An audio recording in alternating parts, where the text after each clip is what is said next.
The founder of Russia's Wagner mercenary group says his fighters have nearly surrounded the eastern Ukrainian city of Bakhmut. He appeared in a video urging Ukrainian President Volodymyr Zelenskyy to pull his troops out of the area. Residents have also started to leave their homes ahead of a possible Russian advance. This city and its defenders have endured some of the most brutal fighting of the war. But after 6 months under constant attack, Ukraine's hold on Bakhmut appears to be slipping. For both sides, the cost in both lives and ammunition has been enormous. But now, the commander of Russia's mercenary Wagner group claims the city is almost completely surrounded. The Wagner Group units have effectively encircled Bakhmut. There is only one road left. The pincers are closing. Most roads in and out of Bakhmut have been cut off, making it difficult for Ukraine to resupply its forces. Those that remain open are under constant fire from Russian artillery. As Russia closes in, there are fears that Ukraine's forces may become unable to retreat. Throughout it all, medics continue to ferry the wounded away from the besieged city. Those injured on the front line in Bakhmut are transferred to hospitals in safer regions. In the western city of Lviv, President Volodymyr Zelenskyy thanked both soldiers and doctors for their tireless efforts. I want to thank you for helping so many of our soldiers and heroes to get back on their feet. The country sees your work and values it highly, very highly. Few expected Bakhmut to hold on this long. Its capture would mark a symbolic victory for Russia, one that cost thousands of lives to achieve. And for more on the battle, let's talk to Marina Miron. She is a defense expert at King's College London, and she joins us from Munich. Marina, thanks for joining us. There are reports that the Ukrainian forces are actually planning to blow up bridges inside Bakhmut. Does that mean they're preparing to withdraw, do you think? Well, thank you for having me again.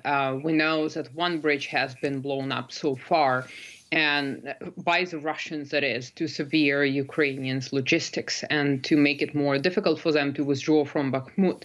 Now, with the Ukrainian side blowing up bridges, they want to make it as difficult for the Russians as possible. And we have seen that in Lysychansk and Severodonetsk, where the Ukrainian forces were blowing up bridges when they were retreating to kind of slow down the Russians. So I think it is an important sign, and we heard Prigozhin challenging Zelenskyy to kind of withdraw the forces and stating that, you know, the forces that are caught now in the cauldron in Bakhmut, the lid is slowly closing, so they're giving them kind of the opportunity to withdraw the rest of the forces before they completely close the lid, which would mean that Ukraine would suffer more casualties, and I think it is an important sign. Also, we're kind of seeing conflicting information from Chasiv Yar, where the Ukrainian forces are apparently not going to give up their positions, and it's in close proximity to Bakhmut. So it remains to be seen what happens, but it would suggest that,